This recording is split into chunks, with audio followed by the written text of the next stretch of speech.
आपकी TV screen पर साझा करेंगे, जिन तस्वीरों के माध्यम से आपको बताएंगे कि आज 4 बजे की 4 बड़ी खबरें कौन सी हैं और किस तरह से पूरे दिन उस पर चर्चा होनी है। ये 4 तस्वीरें आप देख रहे हैं मेरी दाईं साइड और बाईं साइड में, जहां पहली तस्वीर दिल्ली से है, जहां पर लोकसभा में आज 4 अहम बिल पेश हुए हैं। लोकसभा में ट्रिब्यूनल रिफॉर्म बिल बिना चर्चा के पास हुआ। संसद के बाहर विपक्ष ने जोरदार प्रदर्शन किया, तो वहीं लोकसभा की कार्यवाही कल तक के लिए स्थगित कर दी गई है। अब बात दूसरी तस्वीर की करते हैं, जो कि बेहद खास रही है, जिसको लेकर दिल्ली में तो असर रहा, लेकिन महाराष्ट्र में भी सियासी तौर पर देखने को मिला, और वो है प्रधानमंत्री नरेंद्र मोदी की शरद गुट के 8 सांसदों के साथ मुलाकात, जिसने महाराष्ट्र की सियासत में हलचल पैदा कर दी है। सुप्रिया सुले समेत 8 सांसदों की मुलाकात हुई। तो वहीं तीसरी तस्वीर रांची से है, जिसमें प्रदर्शनकारी छात्रों का विधानसभा की ओर मार्च लगातार बढ़ता हुआ नजर आ रहा है। प्रदर्शनकारी छात्रों ने पुलिस बैरिकेडिंग को हटा दिया है, तो वहीं छात्रों की भीड़ को दूसरी बैरिकेडिंग के पास रोक दिया गया। एम्बुलेंस से जो छात्र नेता हैं, जो भूख हड़ताल पर बैठे हुए थे, देवेंद्र महतो, वो विधानसभा जा रहे हैं। अब आखिरी और अंतिम तस्वीर उत्तर प्रदेश के गोरखपुर से है, जहां पर हर घर भव्य तिरंगा यात्रा का आगाज हो चुका है। कल सीएम योगी आदित्यनाथ ने लखनऊ से हुंकार भरी थी और आज गोरखपुर में भी वही तस्वीरें देखने को मिल पाई है। इसके साथ ही सीएम योगी आदित्यनाथ जब गोरखपुर पहुंचे तो गोरखपुर से सांसद रविकिशन भी वहां पर मौजूद रहे। तमाम दिग्गजों की यहां पर उपस्थिति देखने को मिली। इस अभियान में सीएम योगी आदित्यनाथ शामिल हुए, साथ ही इस कार्यक्रम का शुभारंभ कर दिया गया और जनता को संबोधित करते हुए योगी आदित्यनाथ ने कहा कि कांग्रेस ने क्रांतिकारियों का अपमान किया है, कांग्रेस पर एक बड़ा निशाना साधा। तो ये वो 4 बड़ी खबरें हैं जिस पर दिन भर हलचल मची रहेगी और ऐसे में सियासत भी जोरों पर देखने को मिल पाएगी, क्योंकि इन 4 तस्वीरों से आप समझिए कि ये 4 तस्वीरों के माध्यम से जो 4 खबरें आपकी टीवी स्क्रीन पर हम साझा कर रहे हैं, उसके बाद किस तरह की हलचल की स्थिति आगे आने वाले समय पर सियासी तौर पर देखने को मिल सकती है। इस बीच दिल्ली से बड़ी खबर, जहां राम मंदिर चढ़ावा चोरी का मामला है, सुप्रीम कोर्ट में मामले की सुनवाई टल चुकी है। 10 अगस्त को अगले सुनवाई होनी है।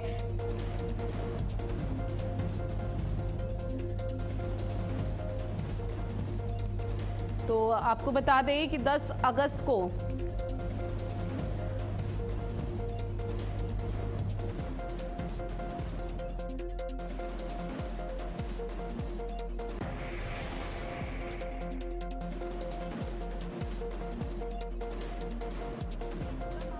इस पूरे मामले को लेकर आप तक साझा करें कि सुप्रीम कोर्ट में लगातार विचाराधीन है। इस पूरे मामले की जो सुनवाई थी वो टल चुकी है। अब आने वाली तारीख मुकर्रर यहां पर की गई है जब इस पूरे मामले को लेकर अगली सुनवाई होगी। अगली सुनवाई में एसआईटी अब स्टेटस रिपोर्ट पेश कर सकती है और इस दौरान क्या कुछ देखने को मिल पाएगा ये देखना बेहद महत्वपूर्ण रहने वाला है, क्योंकि लगातार कोशिश ये की जा रही है कि इस पूरे मामले पर किसी तरह से कोई बड़ा एक्शन लिया जा सके ताकि आने वाले समय पर स्थिति बेहतर बनी रहे।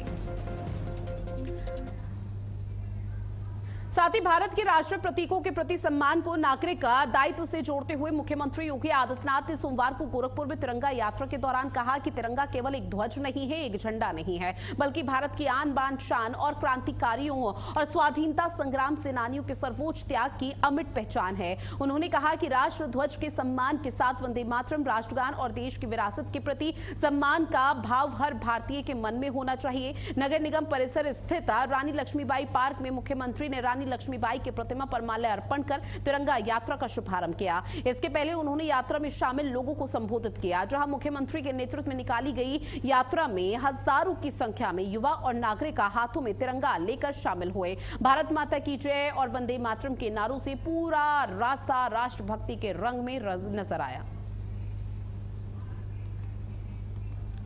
तो देखिए तस्वीर आपको गोरखपुर से साझा कर रहे हैं, जहां सुबह जब सीएम योगी आदित्यनाथ पहुंचे तो हर घर तिरंगा यात्रा का आगाज हुआ और ऐसे में जैसे ही इसकी शुरुआत की गई तो गोरखपुर से सांसद रविकिशन और तमाम दिग्गजों की उपस्थिति रही।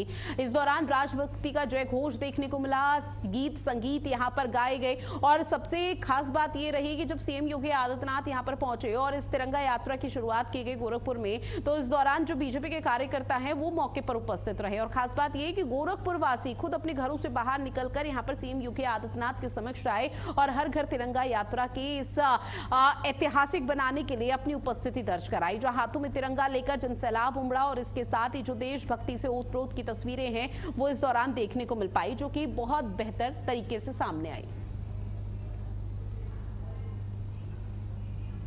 बहन और भाइयों, अंग्रेजों ने इसे डकैती कहा था और क्या दुर्भाग्य है 1947 में देश आजाद होता है और 1947 से लेकर के लगातार 2022 तक देश के अंदर यही पढ़ाया जाता रहा है कि काकोरी डकैती की घटना, काकोरी ट्रेन डकैती की घटना सिखाया जाता रहा। क्रांतिकारियों का इससे बड़ा अपमान क्या हो सकता है? प्रधानमंत्री मोदी जी ने काकोरी ट्रेन घटना को ट्रेन एक्शन की घटना बताया, कहा कि भारत की आजादी का मंत्र था। जो देश को लूट रहे थे उनको लूट करके वो खजाना वापस देश के लिए लाने का काम इन क्रांतिकारियों ने किया।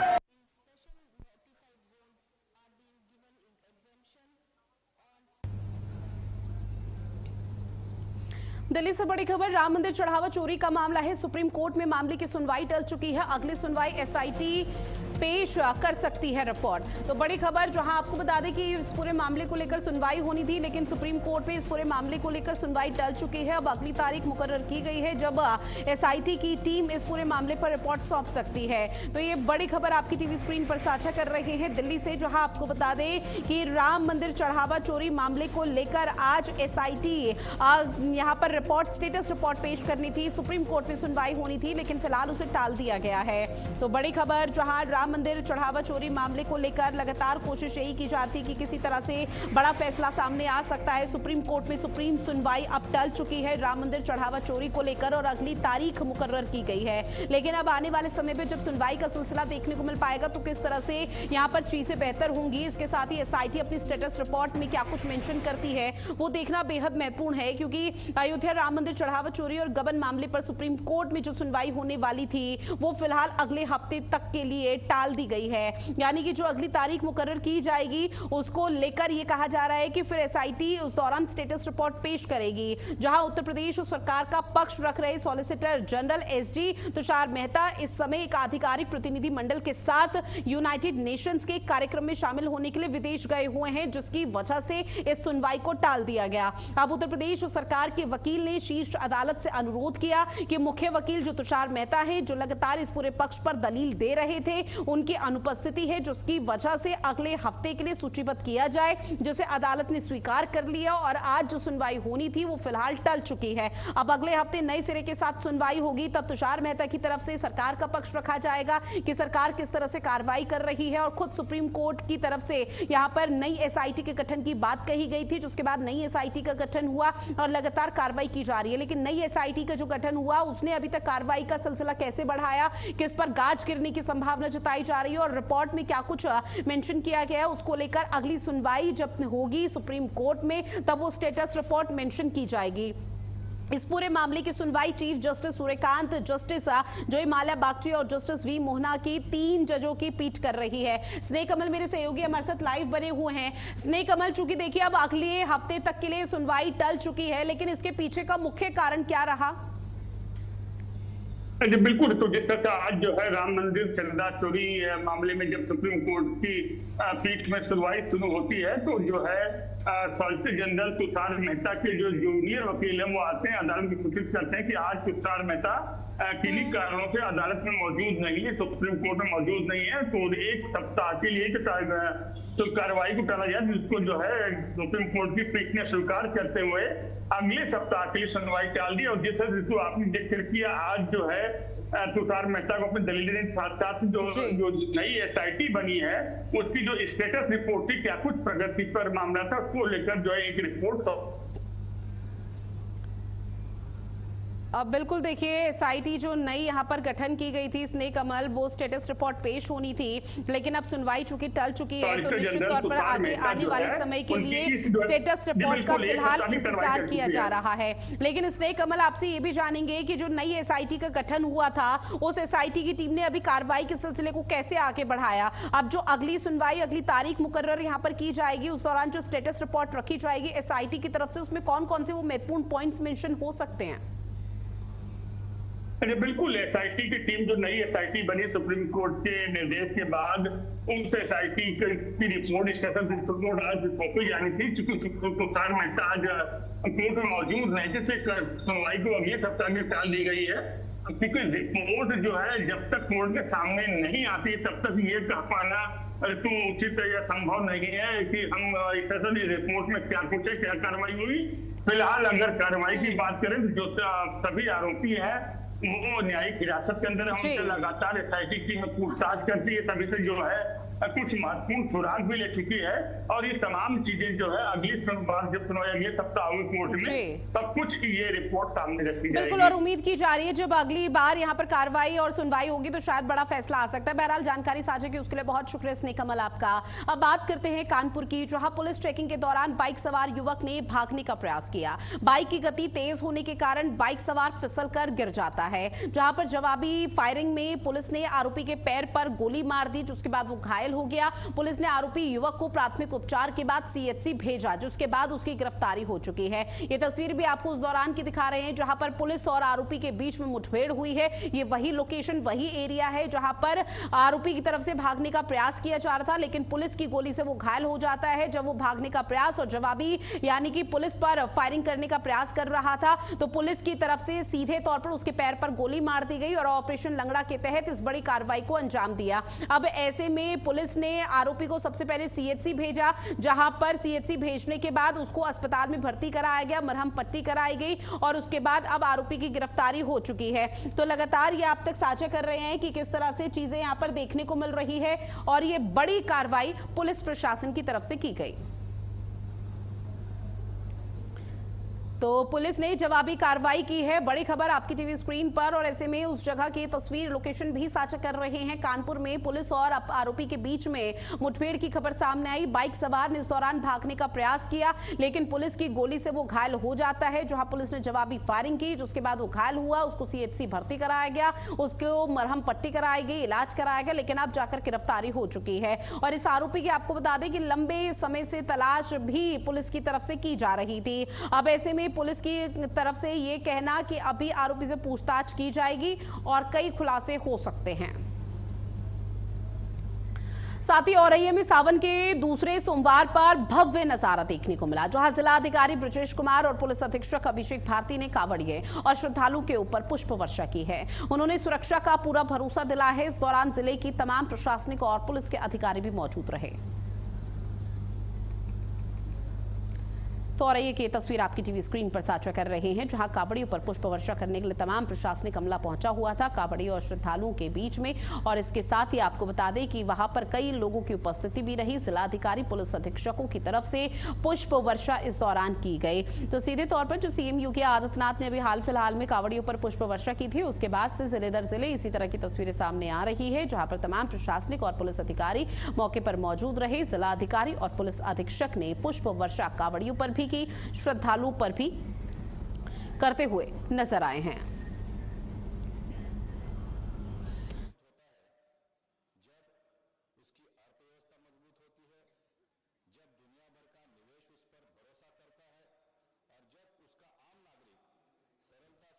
लगातार आपकी टीवी स्क्रीन पर साझा कर रहे हैं, जो कि बेहद ही भव्य तरीके से देखने को मिली है, जहां पर पुलिस अधीक्षक और जो प्रशासन है वो मौके पर पहुंचा। और इस दौरान आपको बता दें कि फिलहाल कांवड़ियों पर पुष्प वर्षा की गई है और पुष्प वर्षा करने के बाद कांवड़ियों को लेकर यहां पर यह भी कहा गया कि जो सुरक्षा के विशेष इंतजाम उठाए गए हैं उसके कांवड़ियों की तरफ से पालन भी किया गया है, किसी भी तरह से गाइडलाइन का उल्लंघन नहीं किया गया।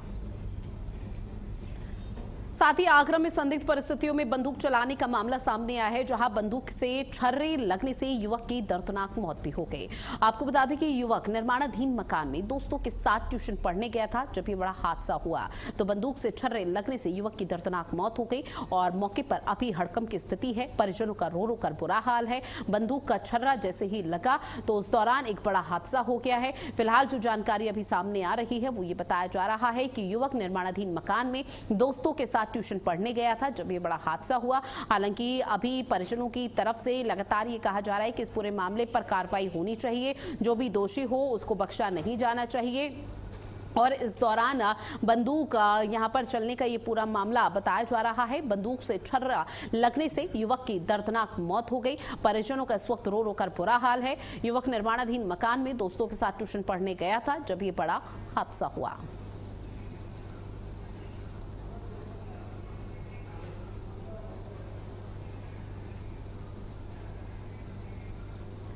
साथ ही आगरा में घर से लापता हुआ 12 साल का बच्चा सकुशल बरामद कर लिया गया है। पुलिस सहायता केंद्र की टीम ने बच्चे को खोजा और बच्चा कुछ भी बताने में असमर्थ था। जहां पुलिस के काफी प्रयासों के बाद परिजनों को पता लगाया गया। बेटे के गले मिले परिजन और पुलिस का आभार भी इस दौरान व्यक्त किया गया। तो ये तस्वीरें आपकी टीवी स्क्रीन पर, जहां एक छोटा सा मासूम बच्चा खो गया था कहीं, लेकिन पुलिस की तत्परता, पुलिस के एक्शन के तहत बच्चे को खोज निकाला गया।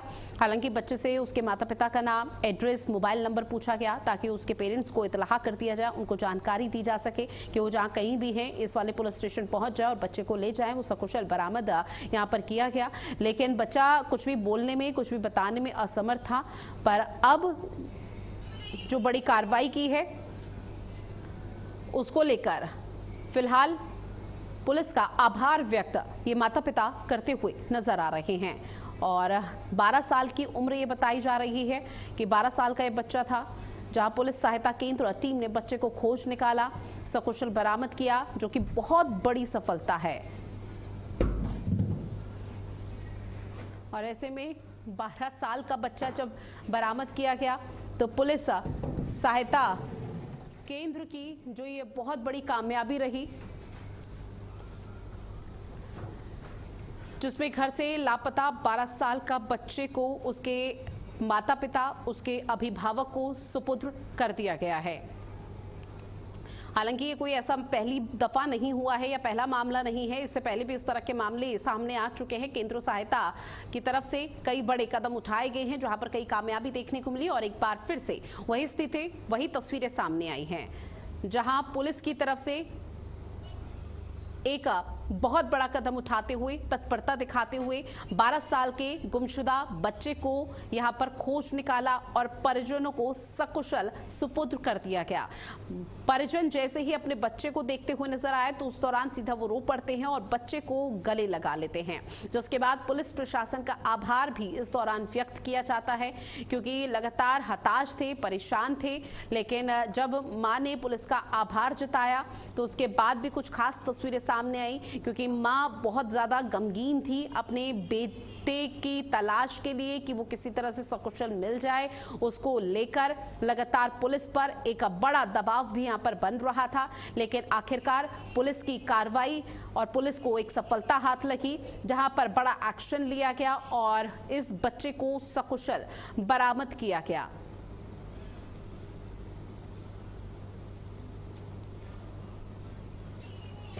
तो देखिए, घर से लापता 12 साल का बच्चा फिलहाल बरामद कर लिया गया है। पुलिस सहायता केंद्र टीम ने बच्चे को खोजा। साथ ही चौतरफा महंगाई की मार के बीच सीएनजी एक बार फिर से महंगी हो चुकी है। अब ग्रीन गैस ने लखनऊ और आगरा में सीएनजी के दामों में 3 रुपए प्रति किलो इजाफा कर दिया। तो लखनऊ आगरा में 3-3 रुपए दाम बढ़ चुके हैं। बड़ी खबर आपकी टीवी स्क्रीन पर साझा कर रहे हैं, जहां लखनऊ आगरा में 105 रुपए किलो अब सीएनजी हो चुकी है।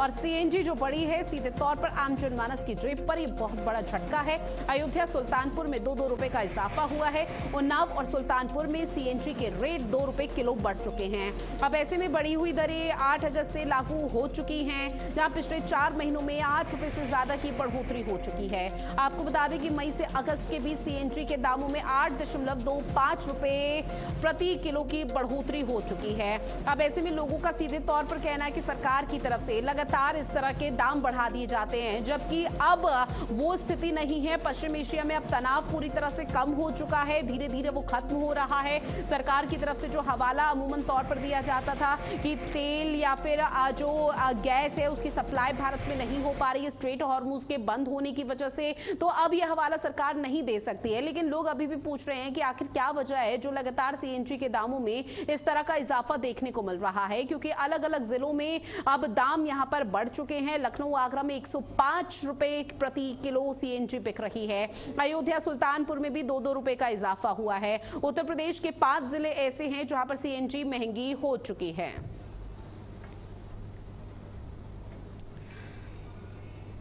साथ ही आगरा में सीएनजी के दामों में बढ़ोतरी के बीच संवाददाता कृष्णा त्यागी ने लोगों से खास बातचीत की है। लोगों के क्या रिएक्शन सामने है, जरा आपको सुनवाते हैं।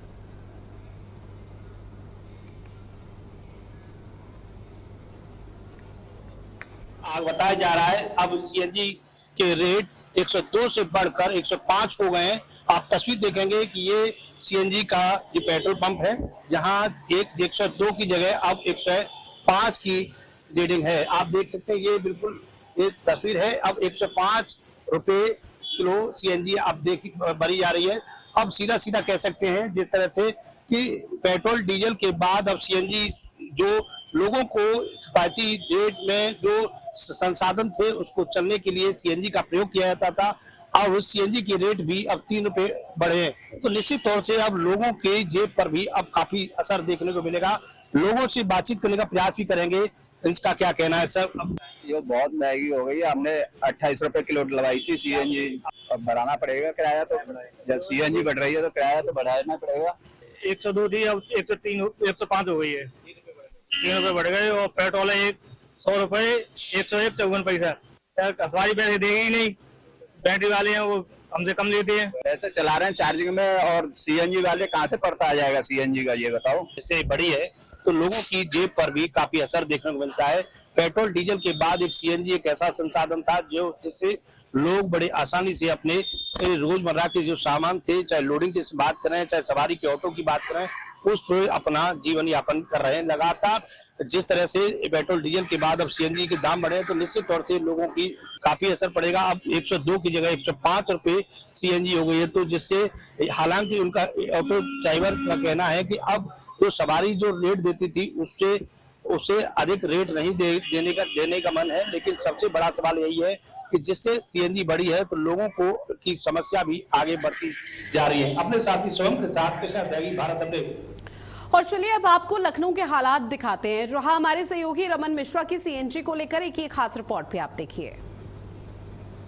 उत्तर प्रदेश के कई जनपदों में सीएनजी की कीमतें बढ़ा दी गई हैं, जिसमें राजधानी लखनऊ और आगरा में रहने वालों के लिए सबसे ज्यादा टेंशन वाली खबर है, क्योंकि लखनऊ और आगरा में 3 रुपया प्रति किलो सीएनजी की रेट जो है वो बढ़ाई गई है। पहले जहां सीएनजी 102 रुपए प्रति किलो मिलती थी, अब 105 रुपए प्रति किलो मिलेगी। वहीं पर अयोध्या, उन्नाव, सुल्तानपुर जैसे जनपदों में 2 रुपए प्रति किलो सीएनजी महंगी की गई है। आपको बता दें कि पिछले 4 महीने में लगभग 8.5 रुपए तक की बढ़ोतरी सीएनजी की कीमतों में हो चुकी है, जिससे जो आम जनजीवन है उस पर काफी ज्यादा दबाव और बोझ पड़ रहा है। 3 रुपए कीमत बढ़ने के बाद में न सिर्फ किराया बढ़ सकता है, आम जो ऑटो हैं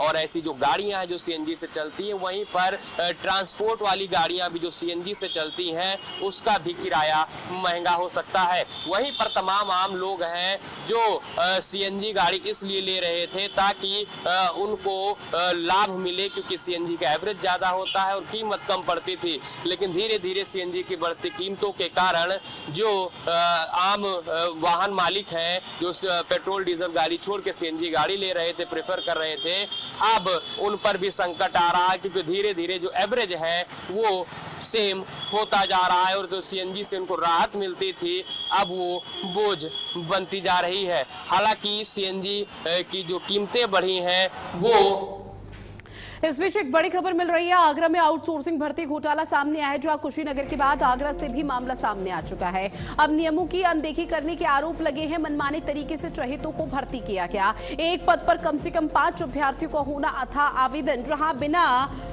रेंडमाइजेशन के आवेदन स्वीकार कर ली गई है नियुक्तियां। 8 आवेदकों की नियुक्ति प्रक्रिया पर सवाल उठ रहे हैं। शिकायतकर्ता ने दोबारा चयन की मांग की है। साल 2025 में महिला कल्याण विभाग ने ये भर्ती निकाली थी, जिसको लेकर एक बड़ा घोटाला एक बार फिर से उजागर हुआ है। पहले कुशीनगर से ये तस्वीर सामने आई थी भ्रष्टाचार, अनियमितता और अव्यवस्था को लेकर, लेकिन अब आपको बता दें कि आगरा में भी इसी तरह का मामला सामने आ चुका है। अब 8 आवेदकों की नियुक्ति की प्रक्रिया को लेकर सवाल उठाए जा रहे हैं, क्योंकि बिना रेंडमाइजेशन के आवेदन स्वीकार कर ली गई थी ये नियुक्तियां, जहां एक पद पर कम से कम 5 अभ्यर्थियों का आवेदन होना था, लेकिन ज्यादा नियुक्तियां कर दी गई। मनमाने तरीके से अपने चहेतों को, अपने करीबियों को यहां पर भर्ती में शामिल कर दिया गया। तो ये पूरा मामला आपको बता दें आउटसोर्सिंग भर्ती घोटाले से जुड़ा हुआ है।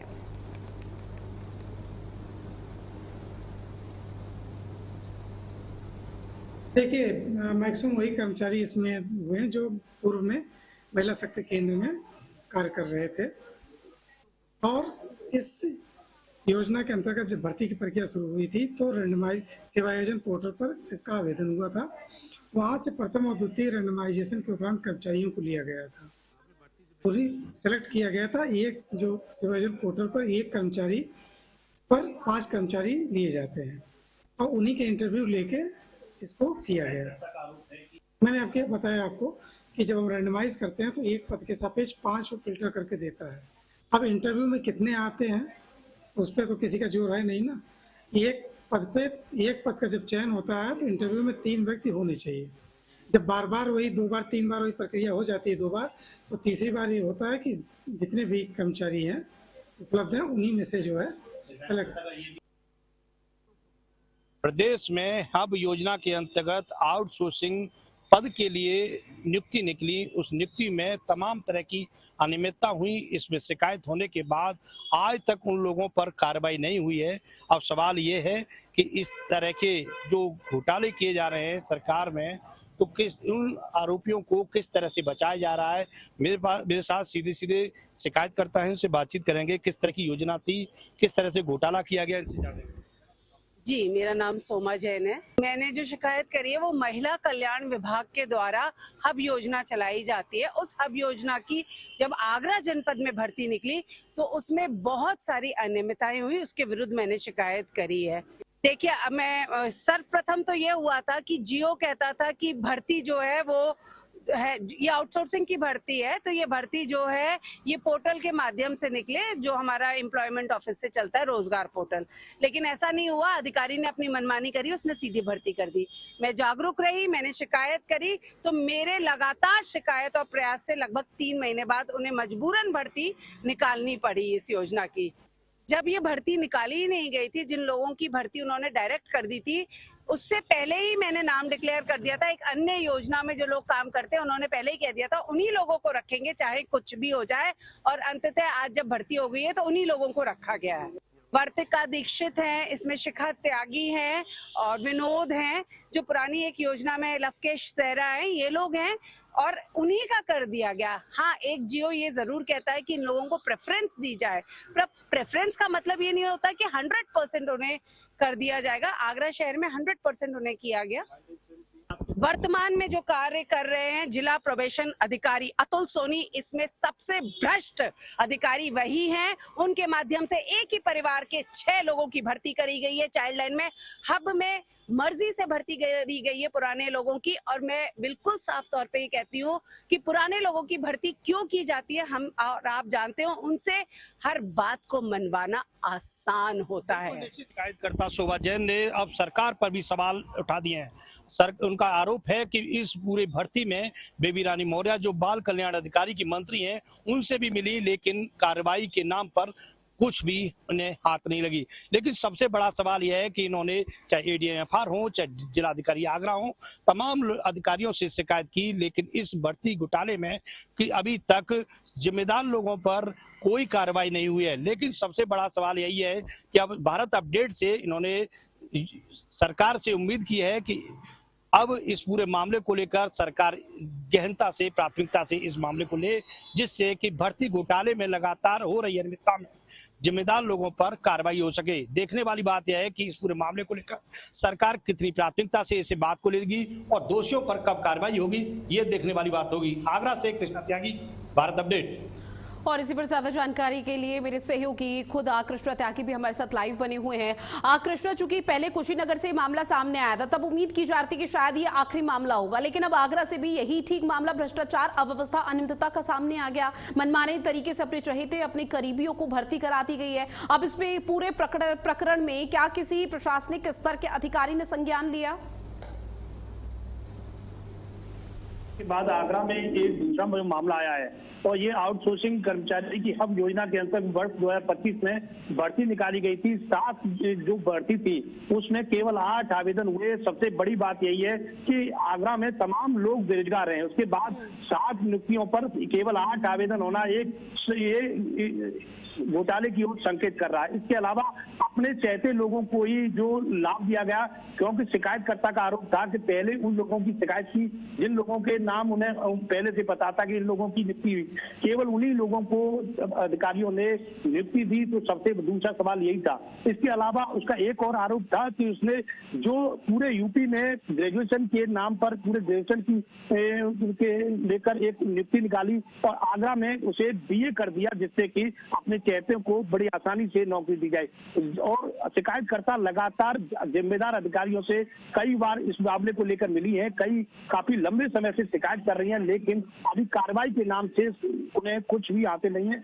लेकिन सबसे बड़ी बात यही है कि आगरा में जिला जो विकास कल्याण अधिकारी देवी रानी मौर्य खुद आगरा से ही है, उनके जिले में इतनी बड़ी धांधली और ये आउटसोर्सिंग भर्ती केवल आगरा में नहीं पूरे यूपी स्तर पर हुई है। तो निश्चित तौर से आगरा जिले के अलावा अन्य जिलों में भी इसी तरह के घोटाले हुए होंगे। तो निश्चित तौर से सरकार को इस पूरे मामले को लेकर जांच करनी चाहिए और जिम्मेदार अधिकारियों पर कार्रवाई करनी चाहिए, जिससे बार बार इस तरह की पुनरावृत्ति न हो सके।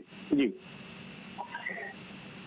कुछ देर बाद आगरा से भी ये मामला सामने आया है। बहुत शुक्रिया कृष्ण आपका तमाम जानकारी साझा करने के लिए। नियमों की अनदेखी को लेकर के आप देखिए मनमानी तरीके से चहेतों का फॉर्म यहाँ पर चलवाया जा रहा है। आगरा में आउटसोर्सिंग भर्ती घोटाले का जो बड़ा मामला सामने आया है, ये बहुत संवेदनशील मामला। इस मामले में जांच होना चाहिए। कुशीनगर के बाद आगरा से भी ऐसे मामले जब लगातार सामने आ रहे हैं तो ये मामला और संवेदनशील हो गया है। मनमाने तरीके से चहेतों का भर्ती किया गया है। आप सोचिए आगरा में आउटसोर्सिंग भर्ती घोटाला हुआ है। जिन लोगों की भर्ती की गई है मनमाने तरीके से, उनकी सूची भी हम आपके टीवी स्क्रीन पर दिखा रहे हैं। नियमों की अनदेखी करने पर आरोप लगे थे। मनमाने तरीके से चहेतों को भर्ती किया गया। आप देखिए आगरा में आउटसोर्सिंग भर्ती घोटाले का मामला जो सामने आया है, आउटसोर्सिंग के जरिए अनियमितता की गई है और नियमों की अनदेखी, नियमों की धज्जियां उड़ा करके चहेतों को अपने भर्ती किया गया है मनमाने तरीके से। आगरा का ये मामला है, आउटसोर्सिंग भर्ती घोटाले का मामला, जिसमें अब गंभीर आरोप लगे हैं। कुशीनगर के बाद आगरा से भी मामला सामने आया है। तो यूपी के आगरा में देखिए मनमाने तरीके से चहेतों को भर्ती किया गया है और इस पूरे मामले में लगातार अब सवाल उठ रहे हैं।